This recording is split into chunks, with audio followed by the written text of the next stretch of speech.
Adire Jesu nogie Tekeniga teraye Evume o aganate unsime Utagbona ya o domani mega terahi baba Wese o sowetagbone.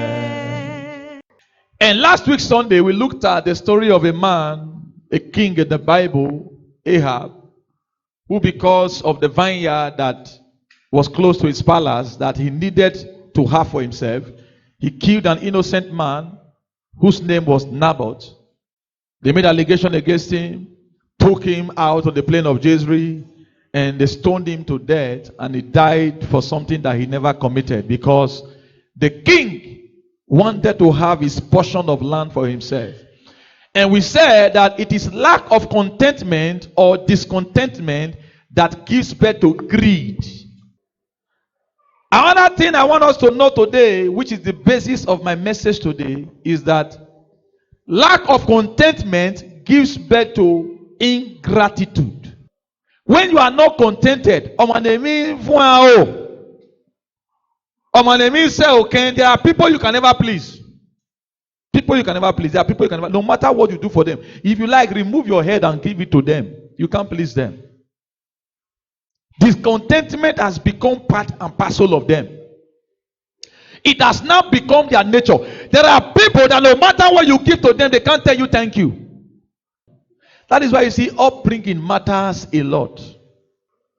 I can't count how many times I have disciplined my children for receiving something either from me or their mother or a stranger and not saying thank you. You know why I'm doing it? Sometimes you can say that this man is too harsh on his children or is too hard on them. But the scripture admonishes that you should train up what? A child in the way he should what? Go. So that when he is old, he didn't say train up an adult. Because an adult is assumed to be matured. Is assumed to know his left from his right. Is assumed to know what to do. The reason we have so many responsible adults today is because many of them lack home training. I make both to declare it anytime, any day. The reason we have so many responsible adults is because many lack home training. And that is why when they are young, that is the right time, the appropriate time that you can culture them, that you can nurture them, that you can tutor them, that you can prune them. Hello? Even the scripture, he says it. He said, and hair, as long as is a child, he differeth nothing from a servant, but is placed under tutors until the time appointed of the father. And hair. You know who an hair is? A crown prince. And hair. A crown prince. The scripture says a crown prince has no difference from a servant. Is that not shocking? It's a shocking revelation. He said a crown prince is crowned. He is crowned the prince of the kingdom. He is the one that will become the king after his demise of his father. He is the one that will succeed his father. Yet there is no difference between him and the servant. You know why? He said because he needs to be placed under tutors. He needs to be taught how to govern his subject. He needs to be taught some character, mannerism. How to be a king when his father is no more. And when you are proud, you cannot learn. Hello? It takes humility to learn. So you have to take the form of a servant. You see, despite he's a crown prince, he has to take the form of a servant, bring himself down to be tutored. And most of the time, the people who tutors the crown prince are his subject. True of us. The people, the instructor, the teachers, the elders who tutors the crown prince are what? His subject. But he will not say because they are my subject, I cannot learn. I cannot sit under them and learn. No. Except you don't want to be a king. So he said, as long as he is a child. Listen, He didn't say when he's an adult. He said as long as he is a child, he differeth nothing from a servant. But he is placed under tutors until the time appointed. So there is a time appointed, just like I said some weeks back. I said there is a stage you get to as a child. Your parents don't need to flog you with cane. There's a stage you get to as a child. When you have outgrown certain stages, your parents now believe that you know what is right. So the only thing they do to you is to correct you with mouth. They correct you by the word of mouth. Because they believe that by now, you ought to know what is right and what is wrong. And so that is why you train children while they are still very young. You discipline them. You inculcate the right character, the right attitude, the right conduct into them while they are still young. And so why did I make that reference? I said ingratitude is a product of discontentment. Ingratitude is a product of discontentment, dissatisfaction. I am not okay with this. I am not satisfied with this. Do you know that it's very unfortunate that when we are growing up, when they give you 1 naira, 50 kobo, you'll be so happy. Give a child 5 naira now or 10 naira. If they will tell you thank you. No, talk to me now. Our system is now so corrupt. Our parents are now too busy making money that they don't have time to teach their children the right way of living. In those days, give a child 1 naira, 2 naira, even 50 kobo. Brother, we say, oh, you will not take it to the child, to the parents to go and say, hey brother, so and so, you go man. But now, give a child 10 naira. The child will just look at this brother, as big as I am. We are 10 naira day. What am I going to buy with 10 naira? But you see, because Oma Vuao, Oma so okay, Abe, he's not okay with it. He feels he's bigger than it. Talk to me now. So I say ingratitude is a product of what? Discontentment. I am bigger than this. So you just size me up and think that this is all you can give to me. Ingratitude. Let me shock you again. Entitlement mindset. Entitlement. You know, there are people that feel entitled. They feel that this thing now then you supposed to give. I'm entitled to it. Entitlement. That mindset of entitlement is a product of discontentment. Because most of the time, the people who feel so entitled to what you have, chances are you may have been nice to them in some way, but they are not still okay. They want that thing that you have. The ones you are giving to them is not enough for them. They still want to have that thing that made you you. So it is a product of what? Discontentment. It has happened to me many a time. Many a time. I had the privilege of setting up a company in Benin some years ago. In Benin and in Lagos. And I employed most of my friends. And some of them were pastors. But little did I know, among those I employed, some of them wanted me out of that position so they can be the head. How do you explain it? I employed you and say, come, be working here. Place you on a fixed salary. Make sure you didn't lack, even though you were not doing anything. And at the end of the day, you wrote a letter and sent it to the CEO of the company who lives abroad, whom you have never met in your life. Telling him in the letter that Pastor Johnson is not fit to run that company. So what do you call that? And this is someone I was nice to. This is someone I brought into the company who knew nothing about the organization, who knew nothing about the person who founded it. There are many people like that today. The little help you are rendering to them, they don't know the pain it takes you. The little sacrifices you are making for them just to make sure they are okay. They don't know what it costs you. They don't know what you are putting into it. They now feel, how can he be giving me peanuts when he has more than peanuts? Why can't I have what he has? This same person. This one was not just the letter now. He told other persons. He said, Pastor Johnson is squandering the company's money. He said every now and then he takes his wife to the supermarket and he spends 200, 300,000 just to buy provision and buy food stuff. I wasn't just buying for myself because I'm not a self-centered person. Most time I go to the supermarket, this man goes with me. I'm buying things for me, I'm buying for him, and I'm buying for his children. I thank God one day, there's a place this man went to say these things. And somebody said, no, what you are saying is not. I know Pastor Johnson. He said he has never benefited anything from me in his life. This guy said, but there was a day Pastor Johnson went to forestry and I was with him. You were with him. He bought clothes for himself and he bought for you. This man said, can men be wicked? He said, I was there. So he was defending me when I was not there. He said, this one happened in my presence. Pastor Johnson bought clothes for himself. He bought for him. The same thing he bought for himself, he bought for this same guy. So, feeling of entitlement is a product of discontentment. Why is he having this thing? Why don't I have it? Is he more qualified than I am? Why is she having this handsome man in her life who provides all her needs for her and doesn't allow her to lack? Why can't I have such a man? You can have such a man if you wait for your own time and wait on God. But don't convert that man that sister has and say, no, I want to have him for myself. That sister is not more beautiful than I am. She's not more qualified than I am. So how come she's having that man and all the men that comes to my way, they are Agbero? I need that decent man.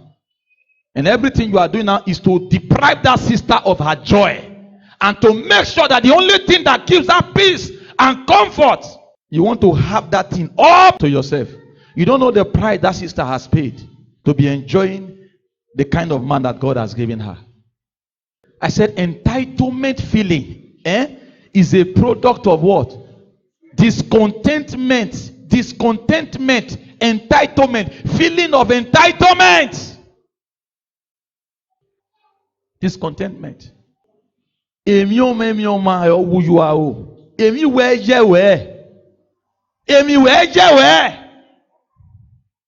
God has given you a responsible father who cares for your need, who makes sure you are always okay. But yet, because you asked your father some money he could not give to you, you now say,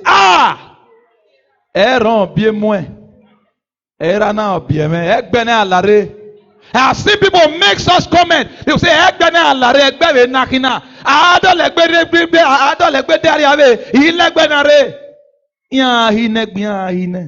have seen people like that. I've seen close people like that make such derogative statement about their family. Rubbish their family. When you are through rubbishing your family, everything you said with your mouth, you will still repeat. Do you know what you see? Whatever you sow is what you what? Reap. Some people, they don't see anything good. If people, do you know that it takes gratitude to God to celebrate the family you came from? No, I'm telling you this. It takes gratitude. Gratitude. If people amongst your family members are giving you 10 reasons why you should never identify with your family, look for 20 reasons to convince them why you are proud of the family you came from. That is where discontentment starts from. Are you aware that there are people who body shame themselves? Some people, especially some ladies, when they are walking outside, they don't walk with confidence. They are so timid. Maybe the girl has a bow leg. And because she believes that she has a bow leg, she feels that God made a mistake for creating her that way. And so every now and then, when she's walking in the street, she's asking God, she's cursing God in her heart. Why did you give me this kind of leg? Why do I have this kind of leg? Hey, are you aware that if you didn't have that leg, maybe you would have died? Maybe that bow leg you had is the reason you survived. Some people have scars on their face and they are ashamed to reveal it. Do you know that God never made a mistake when he was creating man? So why do you think God made a mistake creating you? That there are certain parts of your body that are not the way they are supposed to be. Eh? Do you know it is discontentment that make young ladies to go and do surgery on their bum bum? Talk to me now. Discontentment make young ladies to go and do surgery on their hip. They call it, is it liposuction or liposuction? I don't know what they call it. BBL. And after doing the BBL, their life never remained the same again. Never. Never. Never. You want to add to what God has created. You are telling God you made a mistake. You are telling God I am not okay. You are telling God I am not satisfied with how you made me. You see that discontentment. You are telling God you made a mistake for creating me this way. And so you now feel you have limitations in life because of how you look. Your limitations are not in your look, sir. They are not in your look, ma. They are in your content, not in the container. You see, this body is a container. This body is a container. It is your content, what you are made of on the inside, that matters. Many of you here, you are more beautiful than all those celebrities you admire in the internet with all those their artificial beauty. But because you look small in your eyes, you look ugly in your eyes, you have now failed to appreciate God for creating you the way he has made you. See, when you start celebrating the goodness of God in your life, when you start appreciating God for how beautiful, for how handsome, for how good he has made you look, others will start seeing your beauty. Others will what? Start seeing your beauty. Discontentment. I have seen young boys insult their mother and say, Umami Yahweh. In fact, there was a time, thank you, one of my siblings overseas was having some difficulty, and she will always call and complain and lament. And one day there was an outburst, and the guy said all manner of things, and my mom started crying. I was there. My mom started crying. Umami Yahweh! Just to make sure I call you now. Iye gemi lagbera ineru iye church ma be many days. No can some of my siblings have asked my mom that question, and my mom will be crying. Since you have been praying, what is the fruit of it? See, are you not seeing some mothers, how they go to herbalists, how they travel? They will go to Ikotekmene, how they travel, they will go to Ubiaja to go and look for solution for their children, and look at their children are building houses and they are doing well. I regret having you as a mother. And so because of that, they don't honor their parents. They don't give to their parents when they are in need.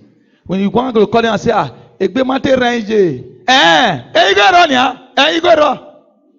because you feel that this woman has made no impact in your life. Because you feel she is not playing the role she's supposed to play.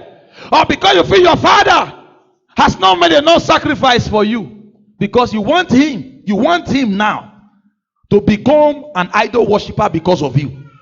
And your father is telling you, no, I've always been a Christian. You can't change me. This is the same God I know before I gave birth to you. And this same God has preserved you and has kept you alive. My son, I cannot become an idol worshiper because of you. And you say, because of that, you are not going to call your father again. You won't call him now. Don't call him.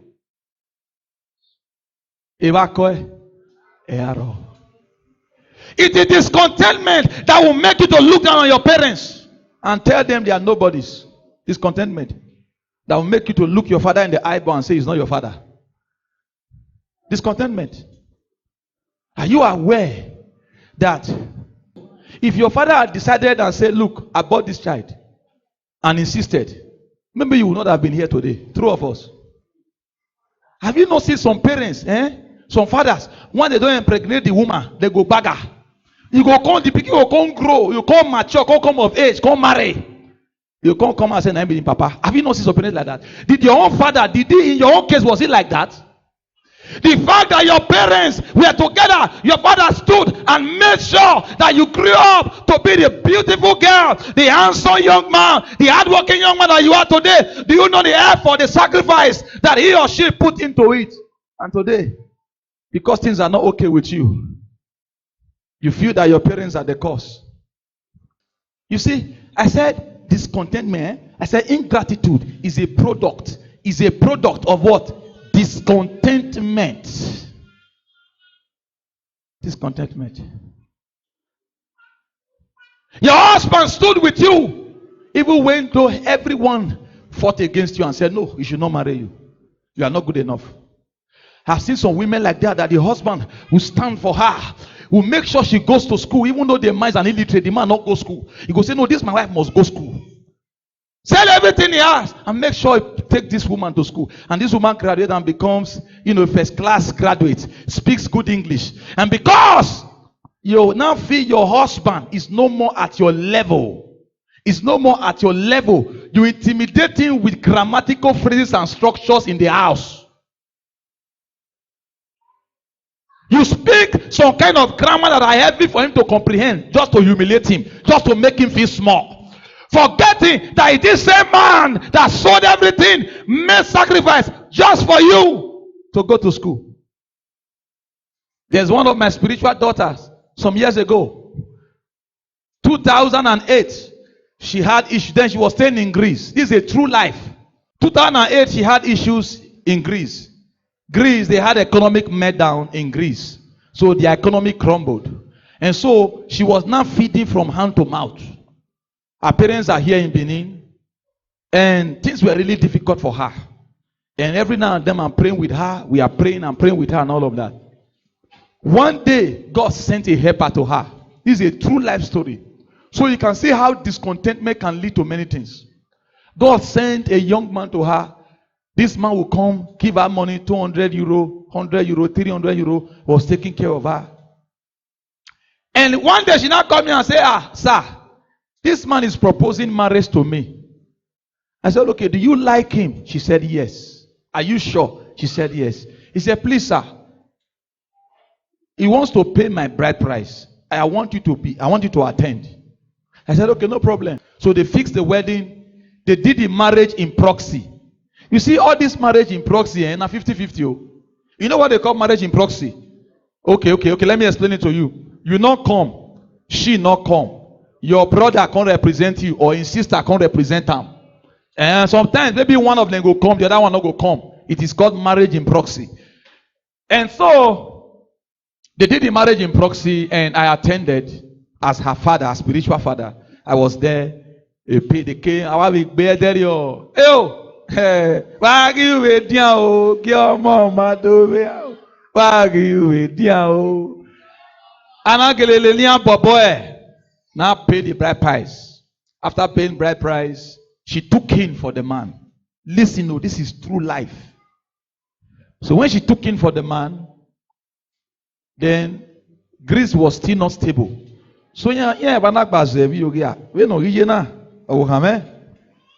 travel. I would like you to travel out of Greece. Just tell me the country you want to go, either France or Belgium. And so this my daughter called me and said, "Sir," he said, "my husband is suggesting that I travel, that he want to sponsor me, so that I will have this child in another country. At least they'll give us child support and all of that." I said, "Okay." He said, "Please, sir, help me do something. Help me pray, talk to God. Which country will be better for me? Either France or Belgium." I said, "Which one is in your mind?" She said, "Truthfully speaking, it is France he wants to go to." He said, "Because it is easier in France than Belgium." I said, "Okay." I went to God in prayer and I prayed. And I called out the prayer. I said, "Look, God has told me to tell you that you should not go to France. Go to Belgium." "But sir, France is better. France have more this." I said, "Look, you say I should pray. That's what God told me. He said you should go to Belgium." She obeyed because she believes everything I said. She now went to Belgium. This same man prepared document for her, made sure everything was okay. He will be sending the parents money in Benin from abroad because of your whole area. So the responsibility of the girl of Emune. And so, meanwhile, she had a child in Benin before she went abroad many years ago. She had a child at a very tender age of about 15 years before she went abroad. And so, this man knows that she had a child. Whether I tell the man, not tell her, not there, but she told me, she told the man. So when she had relocated to Belgium, she called me and said, I've arrived though. Things are difficult. Don't worry, things will be okay. I pray with her every now and then. Then she was now, the pregnancy was not coming out. It was not coming out. And so every now and then when I talk to her, she will say, she's going to church. Listen, she's going to church. Okay.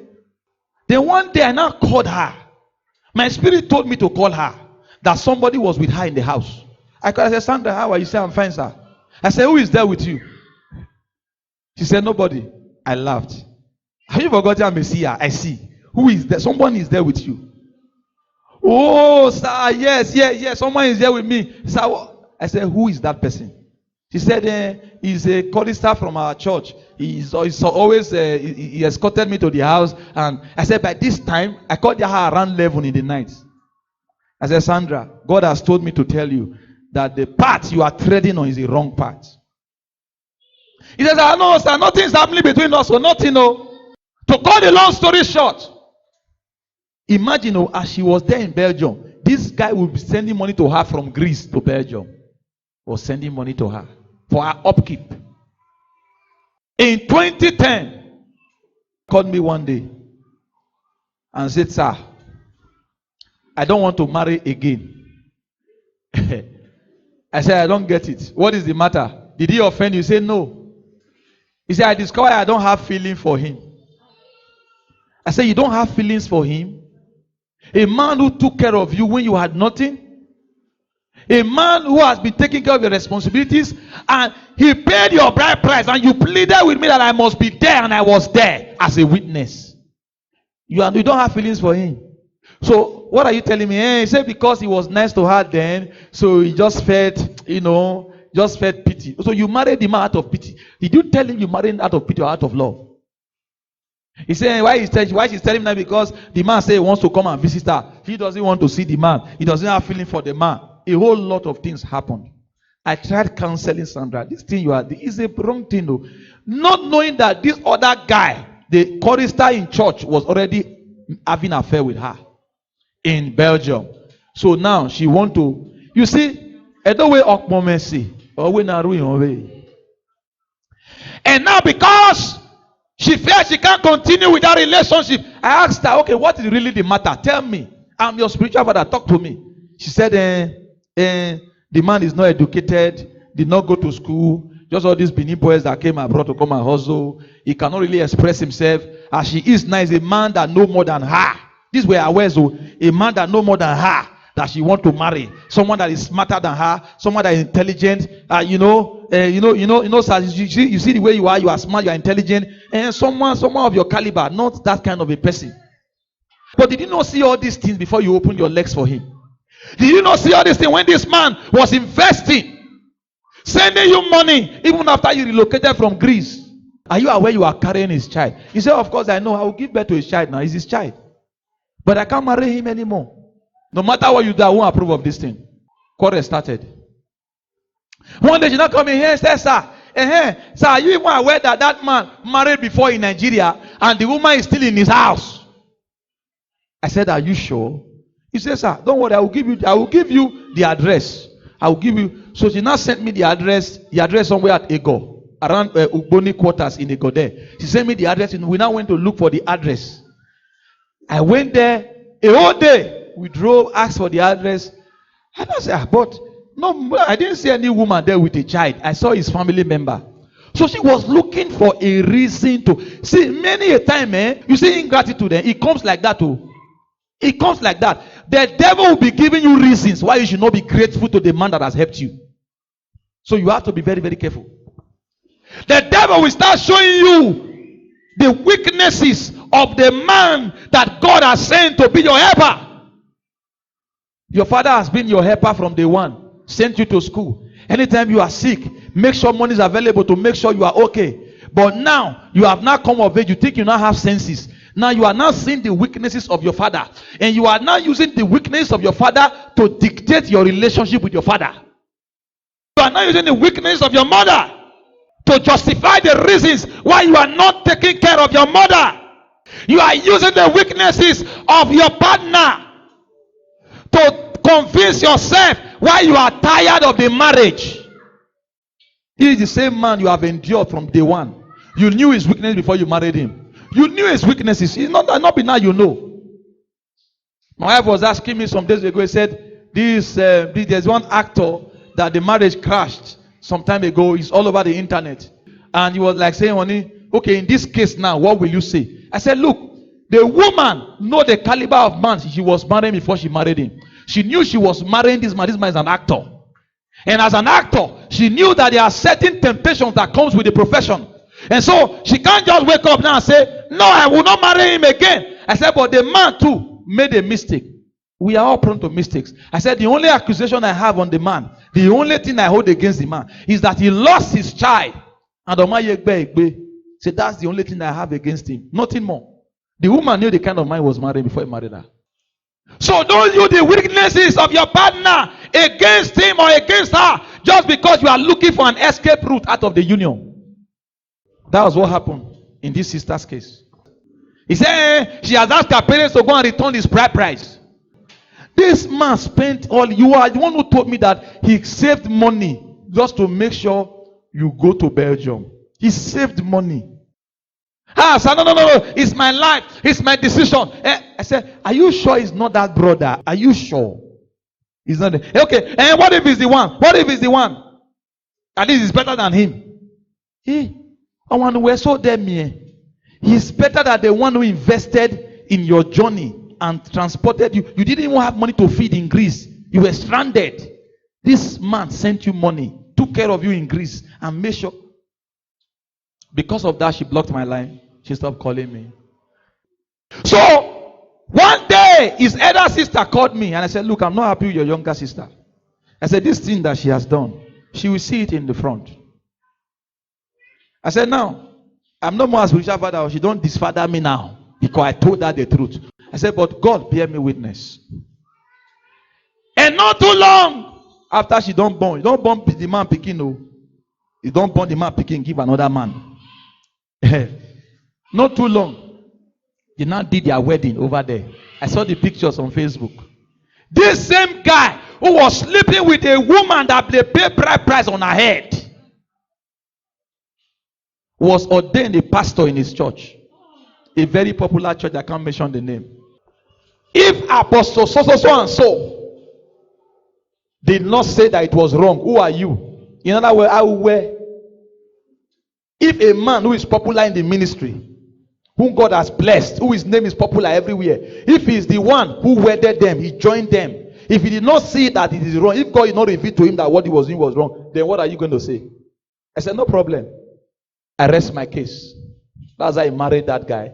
That guy became a pastor of that branch. Until now, they are still together as husband and wives.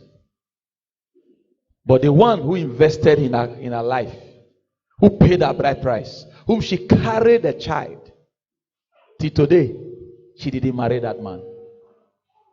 He said, be not deceived. Galatians 6:7. He said, God is not mocked. For whatsoever a man soweth, that shall he what? Reap. If you know you are not ready for the union, say it from the beginning. Why deceive yourself? So many people are reaping the fruit of what they sowed many years ago. That's why I don't pity everybody again. I used to pity a lot of people. Now I don't have pity for some people. So this morning we were driving here, and one man the madness just started this morning. He was slapping himself, hitting himself in that Auntie Maria. He just started newly this morning. And my wife was like, hey. I said, honey, I don't pity people again. No. It could be that he offended somebody. It could be. He said, he just starts now. People gather, they watch him. Matured man. He just slap himself. They slap himself. Serious matter in this Auntie Maria. So sometimes when you see some unfortunate incident happen to some people, it is as a result of the seed that they sowed yesterday. I don't pity people like that anymore. No. Before you go collect what you're not supposed to collect. It's not everybody you lay your hands on. If God don't say, don't lay. You don't see me lay hands for this church before. I lay hands when I'm instructed. I don't know they carry the lay hands.